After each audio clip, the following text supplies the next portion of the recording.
নমস্কার বন্ধুরা, আমি শর্মিষ্ঠা। আমি আপনাদের কাছে আবার একটা নতুন রেসিপি নিয়ে চলে এসেছি। তো আজকে আমি বানাচ্ছি মাছের ঝোল। তো আজকে একটু বিহারি স্টাইলে মাছের ঝোলটা বানাবো বন্ধুরা। এখানে আমি কড়াই চাপিয়েছি, তো কড়াইটা এখন তেল দিয়েছি, গরম হচ্ছে। এখানে আমি মাছ নিয়েছি, ধুয়ে আর হলুদ লাগিয়ে রেখেছি, নুন লাগিয়ে রেখেছি, রসুন আর ধনেপাতা, টমেটো, আলু কেটে রেখেছি। আর এখানে আমি সরষে বাটা দিয়ে বানাবো বলে সরষে দিয়েছি। তো আজকে মাছের ঝোলটা একটু বিহারি স্টাইলে মাছের ঝোল হবে। তো এই জন্য আমি সরষে বাটা দিয়ে বানাবো, সরষে আর রসুন। মাছ এখন তেলটা গরম হোক। তেলের পরিমাণটা আমি একটু আন্দাজ মতনই নিয়েছি মাছ ভাজার জন্য।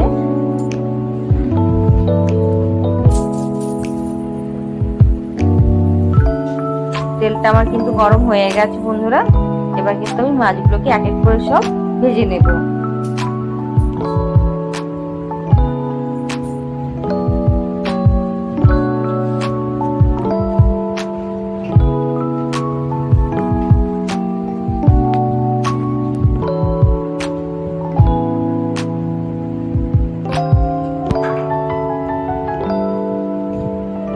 মাছগুলোকে ভালো করে লাল লাল করে ভাজো বন্ধুরা। আর থাকলো মাছ যখন আমি ধুয়েছিলাম তখন কিন্তু আমি একটু নুন দিয়ে ধুয়েছি। মাছের যে আইসটাইনে গন্ধ যে থাকে, সেই গন্ধটা কিন্তু আর থাকবে না। এই জন্য নুন দিয়ে একটু ধুলে মাছের গন্ধটা কিন্তু চলে যায়। তো এখানে আমি এখন মাছগুলোকে তেলে দিয়ে এখন আমি ভালো করে ভেজে নিচ্ছি। দেখেন এক সাইডে কিন্তু লাল হয়ে গেছে। আমি উল্টে পাল্টে আর এক সাইডটা ভেজে নেব বন্ধুরা।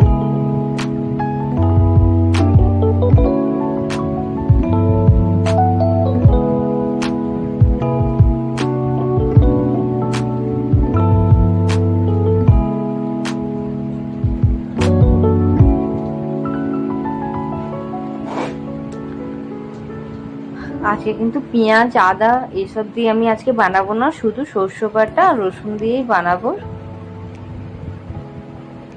আমার কিন্তু সব মাছগুলো ভাজা হয়ে গেছে। আমি মাছগুলোকে সব নামিয়ে নিলাম। এরপর যে মাছগুলো ছিল সেই মাছগুলো কিন্তু আমি এক এক করে সব ভেজে নেব বন্ধুরা।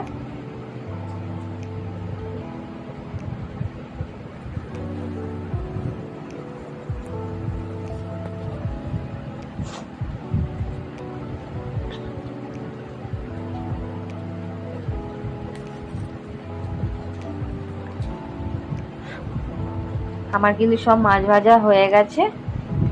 এবার আমি ওই তেলে এখন আমি আলুগুলোকে ভেজে নেব। আর এই মাছের ঝোলটা বানাতে কিন্তু খুবই কম টাইম লেগে যায়।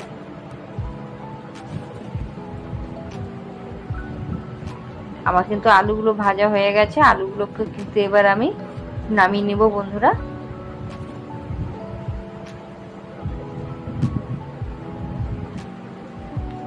আমার যে তেল আছে ওই তেলে কিন্তু আমি মাছের ঝোলটাকে বানিয়ে নেব।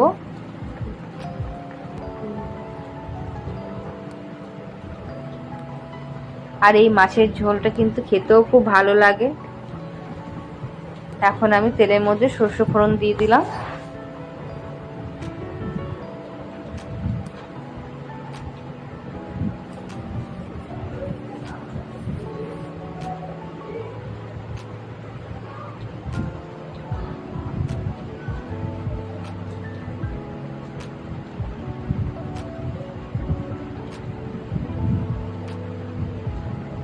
এবার কিন্তু আমি সরষে আর রসুনটা যে বেটেছিলাম ওই মশলাটাও দিয়ে দিলাম।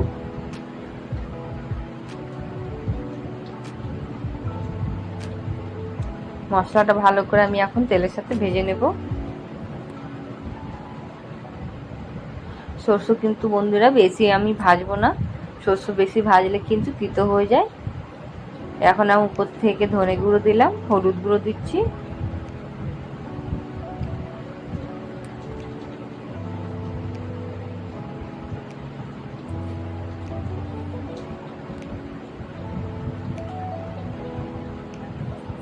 আর শুকনো লঙ্কার গুঁড়ো দিলাম বন্ধুরা। শুকনো লঙ্কা ঝাল দিয়ে আজকে ঝালটা দেখাচ্ছি, আজকে আমি কিন্তু কাঁচা লঙ্কা দিব না।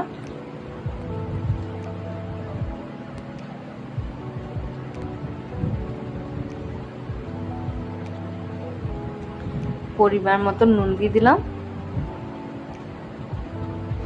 তো ভালো করে মশলাটাকে এখন কষাবো।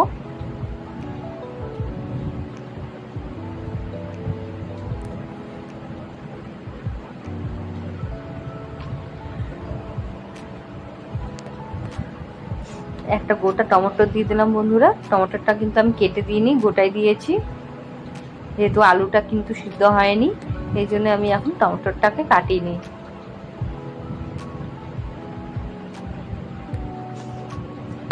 দেখেন মশলা থেকে কিন্তু আমার তেলটা ছেড়ে এসেছে। তো হালকা আমি এখন জল দিয়ে দিলাম।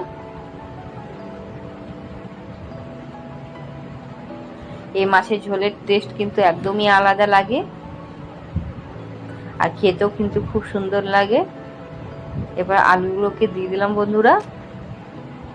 টমেটোটা এই জন্যই কাটিনি, যে টমেটোটা কাটলে কিন্তু আলুটা সিদ্ধ হতে একটু টাইম লাগে, তাই জন্য আমি গোটা টমেটো দিয়েছি, যেহেতু আলুটা কিন্তু সিদ্ধ হয়ে যাবে তাড়াতাড়ি। দিয়ে এখন আমি আলু আর টমেটোটা মশলার সাথে ভালো করে কষিয়ে নেব।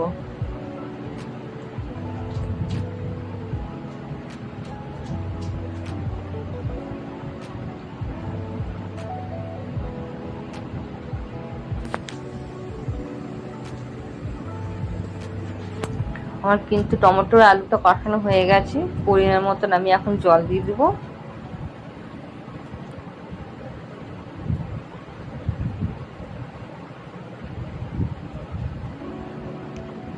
জল আপনারা আপনাদের মতন নিয়ে নেবেন।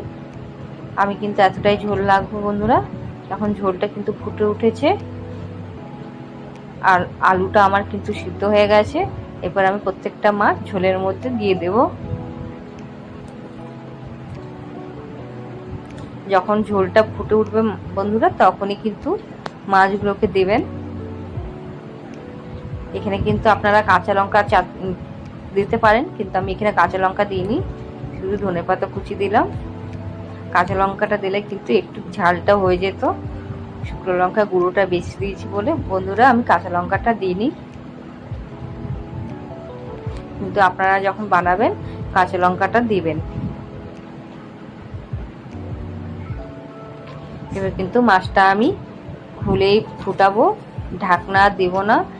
এখন আমি ফুটাবো 5 মিনিটের মতন ফুটাবো বন্ধুরা।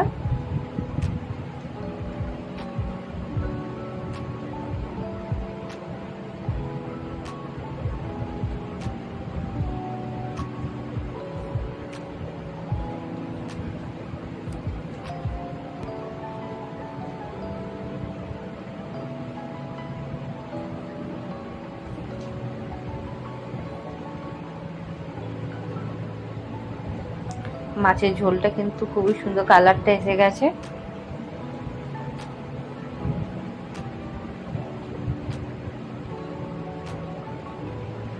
আমার কিন্তু এই মাছের ঝোলটা হয়ে গেছে, মাছটাও হয়ে গেছে বন্ধুরা। আমি কিন্তু এখন ওভেনটা বন্ধ করে দিলাম। আমার কিন্তু এই মাছের ঝোলটা হয়ে গেছে সরষে বাটা দিয়ে। যদি ভালো লাগে তাহলে লাইক, শেয়ার, সাবস্ক্রাইব করে দেবেন, আর কমেন্ট করে জানাবেন কেমন হয়েছে।